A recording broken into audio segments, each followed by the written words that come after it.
നിങ്ങളൊരു കാര്യം ആലോചിച്ചിട്ടുണ്ടോ? ചെറിയൊരു ക്രെഡിറ്റ് കാർഡ് ബില്ല് നിങ്ങൾ അടയ്ക്കാൻ മറന്നുപോയി, അല്ലെങ്കിൽ 500 രൂപയുടെ ഒരു EMI അടയ്ക്കാൻ വിട്ടുപോയി. അങ്ങനെയുള്ള ചെറിയ തെറ്റുകൾ ഭാവിയിൽ നിങ്ങളുടെ വീടിൻ്റെ ലോൺ കിട്ടുന്നതിനെ ഇല്ലാതെയാക്കും എന്നുള്ളത് സത്യമായിട്ടുള്ളൊരു കാര്യമാണ്. അത് എന്തുകൊണ്ടാണ്? ക്രെഡിറ്റ് സ്കോർ എന്തുകൊണ്ട് വളരെ പ്രധാനപ്പെട്ട ഒരു കാര്യമാണ്.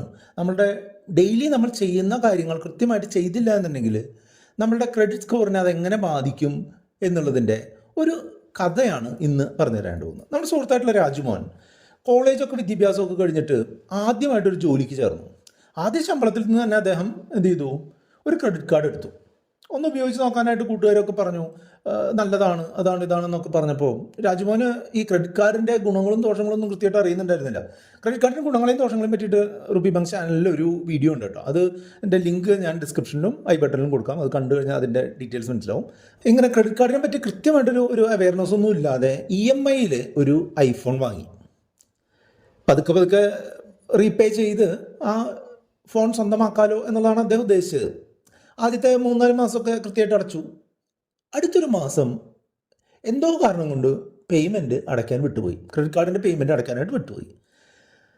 അത് അവൻ്റെ ബാങ്ക് അക്കൗണ്ടിൽ അങ്ങനെ കാര്യമായിട്ടുള്ള പ്രശ്നങ്ങളൊന്നും ഉണ്ടായിരുന്നില്ല. പക്ഷേ ആ ചെറിയൊരു ലേറ്റ് പേയ്മെൻറ്റ് വർഷങ്ങളോളം കഴിഞ്ഞിട്ടും അദ്ദേഹത്തിൻ്റെ ചില ഫിനാൻഷ്യൽ കാര്യങ്ങളെ എഫക്റ്റ് ചെയ്തു. കാരണം എന്താണെന്ന് വെച്ചാൽ ഈ മിസ്സായിട്ടുള്ള ആ ഒരു പേയ്മെൻറ്റ് അവരുടെ ക്രെഡിറ്റ് റിപ്പോർട്ടിൽ ഓൾറെഡി എൻ്ററായി എന്നുള്ളതാണ് മനസ്സിലാക്കേണ്ടത്. നമ്മളൊരു കാര്യം മനസ്സിലാക്കണം. ക്രെഡിറ്റ് സ്കോർ എന്ന് പറഞ്ഞിട്ടുണ്ടെങ്കിൽ നമ്മൾക്ക് പരീക്ഷയൊക്കെ എഴുതി സ്കൂളിലൊക്കെ പഠിക്കുന്ന സമയത്ത് നമുക്കൊരു റിപ്പോർട്ട് കാർഡ് കിട്ടുമല്ലോ, അതുപോലെ ഉള്ളൊരു സംഗതിയാണ്. അതായത് നമ്മൾ ആരുടെ അടുത്ത് നിന്നെങ്കിലും കടം മേടിച്ചിട്ടുണ്ട് എന്നുണ്ടെങ്കിൽ, ആളുകളുടെ അടുത്തുള്ള കാര്യമല്ല, ബാങ്കുകളോ ക്രെഡിറ്റ് കാർഡുകൾ കമ്പനികളോ അല്ലെങ്കിൽ മറ്റുള്ള സ്ഥാപനങ്ങളിൽ നിന്നൊക്കെ കടമായിട്ട് നമ്മൾ gold loan, personal loan, credit card loan, EMI, low cost EMI, no cost EMI എന്നൊക്കെ പറഞ്ഞ കുറേ സംഗതികളുണ്ടല്ലോ. അങ്ങനെ നമ്മൾ കടം വാങ്ങുകയും അത് നമ്മൾ കൃത്യമായിട്ടാണോ തിരിച്ചടയ്ക്കുന്നത് എന്ന് കാണിക്കുന്ന ഒരു നമ്പറാണ് ഈ ക്രെഡിറ്റ് സ്കോർ. സാധാരണ ഇതിൽ 300 മുതൽ 900 വരെയാണ് ഈ ക്രെഡിറ്റ് സ്കോറിൻ്റെ റേഞ്ച് ഉണ്ടാവുക. 750 മേളിലൊക്കെ ഉള്ള ക്രെഡിറ്റ് സ്കോറുകളുള്ള ആളുകളെയാണ് കൂടുതൽ ബാങ്കുകളും സ്ഥാപനങ്ങളും ഒക്കെ നല്ല ഒരു കസ്റ്റമറായിട്ട് കാണുന്നത്. അതുകൊണ്ട് തന്നെ 750 താഴെയൊക്കെയാണ് നമ്മളുടെ ക്രെഡിറ്റ് സ്കോർ എന്നുണ്ടെങ്കിൽ ഒരു മോശം കസ്റ്റമറാണ്. അതുകൊണ്ട് തന്നെ നിങ്ങൾക്ക് ലോൺ കിട്ടാതിരിക്കുകയോ കിട്ടിയ ലോണിന് തന്നെ കൂടുതൽ ഇൻട്രസ്റ്റ് കൊടുക്കേണ്ടിയൊക്കെയോ ചെയ്യാനായിട്ട് വരും. അപ്പോൾ ഈ പേഴ്സണൽ ലോണോ അല്ലെങ്കിൽ ഹോം ലോണോ ഒക്കെ അപ്രൂവൽ കിട്ടുന്നതും അതിൻ്റെ ഇൻട്രസ്റ്റ് റേറ്റ് തീരുമാനിക്കുന്നതിനും ഒക്കെ ഈ ക്രെഡിറ്റ് സ്കോറിന് വളരെ പ്രാധാന്യമുണ്ട് എന്നുള്ളത് നിങ്ങൾക്ക് ഏതാണ് ഇപ്പോൾ മനസ്സിലായിട്ടുണ്ടാവും.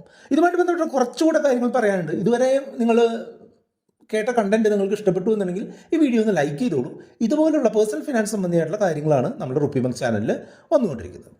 അപ്പോൾ രാജുമോൻ്റെ കാര്യത്തിലേക്ക് തിരിച്ചു പറയാം. രാജുമോൻ അങ്ങനെ ഒരു EMI തെറ്റായി പേ ചെയ്തു, അല്ലെങ്കിൽ പേ ചെയ്യാൻ മറന്നുപോയി. ബാങ്ക് റിമൈൻഡ് ചെയ്യുന്നതാണ് രാജുമോൻ വിചാരിച്ചത്. പേയ്മെൻറ്റ് തെറ്റിപ്പോയപ്പോൾ നിങ്ങൾ ഇങ്ങനെ തെറ്റിച്ചിട്ടുണ്ട്, ഇത് നിങ്ങളുടെ ക്രെഡിറ്റ് സ്കോറിൽ റിപ്പോർട്ട് ചെയ്യും എന്നുള്ള രീതിയിലുള്ളൊരു മെസ്സേജൊക്കെ വന്നു. അത് തിരിച്ചടച്ചു. പക്ഷേ ക്രെഡിറ്റ് സ്കോറിൽ ഓൾറെഡി അത് റിപ്പോർട്ടായി കഴിയുകയും ചെയ്തു. ഇതേപോലെ തന്നെ രാജുമോൻ കുറച്ചൊരു സാമ്പത്തിക ബുദ്ധിമുട്ട് വന്ന സമയത്ത് വീടിൻ്റെ ഒരു ഇമ്പ്രൂവ്മെൻറ്റ് നടക്കുന്നുണ്ട്. അപ്പോൾ അദ്ദേഹം അതിന് വേണ്ടിയിട്ട് പേഴ്സണൽ ലോൺ എടുക്കാമെന്നുള്ള രീതിയിൽ അപ്ലൈ ചെയ്തു. 1-2 ബാങ്കുകൾ ഈ ക്രെഡിറ്റ് കാർഡിലുള്ള ഈ പേയ്മെൻറ്റ് മിസ്സിങ് പ്രശ്നം കാരണം 1-2 ബാങ്കുകൾ റിജക്റ്റ് ചെയ്തു. 3, 4, 5 ബാങ്കുകളിലൊക്കെ ഇത് ട്രൈ ചെയ്തു. പക്ഷേ അവരാരും തന്നെ ക്രെഡിറ്റ് ഇദ്ദേഹത്തിന് ഇഷ്യൂ ചെയ്യാനായിട്ട് അല്ലെങ്കിൽ ലോൺ ഇഷ്യൂ ചെയ്യാനായിട്ട് താല്പര്യപ്പെട്ടില്ല. എല്ലാം റിജക്റ്റായി. ഓരോ തവണ നമ്മൾ ഈ ലോൺ അപ്ലൈ ചെയ്യുമ്പോഴും എന്താ സംഭവിക്കുന്നതെന്ന് വെച്ചാൽ ക്രെഡിറ്റ് സ്കോറിൽ അല്ലെങ്കിൽ ക്രെഡിറ്റ് റിപ്പോർട്ടിൽ ഒരു ലോണിന് വേണ്ടി അപ്ലൈ ചെയ്തു എന്നുള്ള ഒരു ഹാർഡായിട്ടുള്ളൊരു ചെക്കാണ് അവിടെ നടക്കുന്നത്. അങ്ങനെ ഹാർഡായിട്ടുള്ള ചെക്കുകൾ ഈ ക്രെഡിറ്റ് സ്കോറുകളെ നെഗറ്റീവ് ആക്കുന്നതിനായിട്ട് ഒരു കാരണമാകുന്നുണ്ട്. അപ്പോൾ നമ്മൾ ലോൺ തിരിച്ചടയ്ക്കാതിരിക്കുക മാത്രമല്ല, നമ്മൾ കുറേ അധികം ലോണുകൾ ഒരേ സമയം എടുക്കാനായിട്ട് ശ്രമിക്കുന്നതും നമ്മളുടെ ക്രെഡിറ്റ് സ്കോറിനെ ബാധിക്കുമെന്നുള്ളത് നിങ്ങൾക്ക് മനസ്സിലാക്കി തരാനായിട്ടാണ് ഇതും കൂടെ പറഞ്ഞത്. അതുകൊണ്ട് തന്നെ നമ്മൾ ഒരു തുടക്കക്കാരനായിട്ടുള്ള ഒരാളാണ്, ആദ്യമായിട്ട് ജോലി കിട്ടുന്ന ഒരാളാണ്, അല്ലെങ്കിൽ ചെറിയ ശമ്പളമുള്ള ഒരാളൊക്കെ ആണെന്നുണ്ടെങ്കിൽ EMIകളും ക്രെഡിറ്റ് കാർഡ് ബില്ലുകളും ഒക്കെ ടൈമിൽ പേ ചെയ്യുക എന്നുള്ളതാണ്. ഒരു ദിവസം വൈകിയാൽ പോലും അത് ക്രെഡിറ്റ് ബ്യൂറോകൾക്ക് ഈ റിപ്പോർട്ട് പോകും. അതുപോലെ തന്നെ നിങ്ങൾ പഠിച്ച രണ്ടാമത്തെ കാര്യം, കുറേ അധികം ലോണുകൾ നിങ്ങൾ അപ്ലൈ ചെയ്ത് കഴിഞ്ഞാൽ അത് റിജക്റ്റ് ആയാലും ഈ റിപ്പീറ്റഡ് ആയിട്ടുള്ള ക്രെഡിറ്റ് ലിമിറ്റ് ചെക്കൊക്കെ നിങ്ങളുടെ സ്കോറിനെ ഇമ്പാക്റ്റ് ചെയ്യാനുള്ള സാധ്യതയുണ്ട്. മറ്റൊരു കാര്യം നമ്മൾ ശ്രദ്ധിക്കാനുള്ളത് എന്താണെന്ന് വെച്ചാൽ, നിങ്ങൾക്കൊരു ക്രെഡിറ്റ് കാർഡ് ഉണ്ട്, 1,00,000 രൂപയുടെ ഒരു ക്രെഡിറ്റ് കാർഡാണെന്ന് കരുതുക. പരമാവധി അതിൽ ഒരു 30,000 രൂപയൊക്കെയാണ് നിങ്ങൾ ഓൺ ആൻ ആവറേജ് ഒരു മാസം യൂസ് ചെയ്യേണ്ടത്. അതല്ല അതിൽ കൂടുതലൊക്കെ നിങ്ങൾ കണ്ടിന്യൂസ് ആയിട്ട് യൂസ് ചെയ്യുന്ന ആളാണെന്നുണ്ടെങ്കിൽ അതൊരു നല്ല പ്രാക്ടീസായിട്ട് ക്രെഡിറ്റ് ബ്യൂറോകൾ കണക്കാക്കില്ല. നിങ്ങൾക്ക് കൂടുതൽ ക്രെഡിറ്റ് എടുക്കുന്ന ഒരു സ്വഭാവമുള്ള ഒരാളാണ് എന്നുള്ള ഒരു രീതിയിൽ നിങ്ങളെ ടാഗ് ചെയ്യാനുള്ള സാധ്യതയുണ്ട്. അതുപോലെ തന്നെ കുറേ അധികം കാർഡുകൾ എടുത്ത് കൂട്ടുക എന്നുള്ളതിനേക്കാൾ നല്ല കാർഡുകൾ തുടർച്ചയായിട്ട് മെയിൻറ്റെയിൻ ചെയ്യുക, ലോങ് ടേം ആയിട്ട് ഒരു കാർഡിൽ അല്ലെങ്കിൽ 1-2 കാർഡുകൾ മെയിൻറ്റെയിൻ ചെയ്ത് കൊണ്ടുപോകുക എന്നുള്ളത് ഒരു ട്രസ്റ്റ് വാല്യൂ കൂട്ടുകയും നമ്മുടെ ക്രെഡിറ്റ് സ്കോറിനെ ഉയർത്തുകയും ചെയ്യുകയൊക്കെ കണ്ടിട്ടുണ്ട്.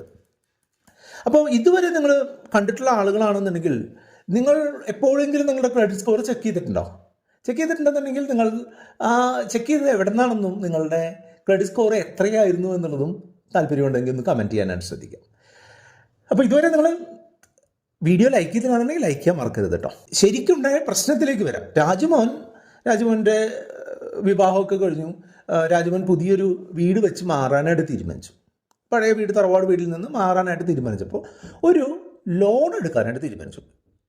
ഒരു ഹോം ലോൺ എടുക്കാനായിട്ട് തീരുമാനിച്ചപ്പോൾ ഞാൻ ഈ പറഞ്ഞ പ്രശ്നങ്ങളൊക്കെ, അതായത് ക്രെഡിറ്റ് കാർഡിൽ മിസ്സിംഗ് വരുത്തി, EMI 1-2 മുടക്കം വരുത്തി, അതുപോലെ കുറേയധികം പേഴ്സണൽ ലോണുകൾക്ക് വേണ്ടി അപ്ലൈ ചെയ്തു, ഉള്ള ക്രെഡിറ്റ് കാർഡിൽ തന്നെ കൂടുതൽ എമൗണ്ട് എടുത്ത് ഉപയോഗിക്കാനായിട്ട് തുടങ്ങി. ഇങ്ങനെയുള്ള കാര്യങ്ങളൊക്കെ അദ്ദേഹത്തിൻ്റെ ക്രെഡിറ്റ് സ്കോറിനെ താഴ്ത്തി കൊണ്ടുവരാനായിട്ട് ഇടയാക്കിയിട്ടുണ്ട്. അതുകൊണ്ട് തന്നെ ഒരു നല്ലൊരു ഹോം ലോൺ കിട്ടാനുള്ള ഒരു ഓപ്പർച്യൂണിറ്റി അദ്ദേഹം നഷ്ടപ്പെടുത്തി.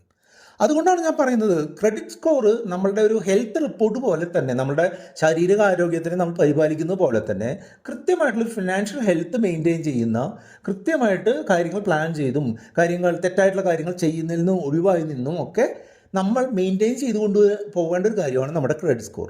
നമ്മുടെ ക്രെഡിറ്റ് സ്കോർ നല്ലതാണ്. ഇപ്പോൾ ഒരു 750 മേളിലൊക്കെ ആണെന്നുണ്ടെങ്കിൽ നമ്മൾക്ക് വളരെ ചുരുങ്ങിയ ഇൻട്രസ്റ്റിൽ, ഇപ്പോൾ ഈ വീഡിയോ ഷൂട്ട് ചെയ്യുന്ന ഈ സമയത്ത് 7.4% ഹോം ലോൺ കിട്ടുന്നത്. ക്രെഡിറ്റ് സ്കോർ മോശമായിട്ടുള്ള ആളുകൾക്ക് ചിലപ്പോൾ രാജ്മോന് ഉണ്ടായ പോലെ ലോൺ തരാതിരിക്കുകയോ, തന്നാൽ തന്നെ 8%, 9%, 10% ഇൻട്രസ്റ്റ് റേറ്റ് കൊടുക്കുകയോ വേണ്ടി വരും. അപ്പോൾ നിങ്ങൾക്ക് ക്രെഡിറ്റ് സ്കോറിൻ്റെ പ്രാധാന്യം നമ്മൾ മനസ്സിലാക്കിയിട്ടുണ്ട് എന്ന് കരുതുന്നു. ഈ വീഡിയോ നിങ്ങൾക്ക് ഇഷ്ടപ്പെട്ടു എന്നുണ്ടെങ്കിൽ നിങ്ങളുടെ കൂട്ടുകാരുമായിട്ടൊന്ന് ഷെയർ ചെയ്ത് കൊടുത്തോളൂ. ഇതുമായിട്ട് ബന്ധപ്പെട്ടുള്ള എന്തെങ്കിലും സംശയങ്ങളുണ്ടെന്നുണ്ടെങ്കിൽ നമ്മുടെ വാട്സപ്പ് നമ്പറിലേക്ക് 8848030018 നിങ്ങൾക്ക് കോൺടാക്ട് ചെയ്യാം. അതല്ല, കമൻറ്റായിട്ട് നിങ്ങൾ രേഖപ്പെടുത്താം. ഇതുമായിട്ട് ബന്ധപ്പെട്ട് 2 വീഡിയോകളാണ് കാണുന്നത്, കണ്ടുകൊണ്ട് നമുക്ക് മുന്നോട്ട് പോകാം.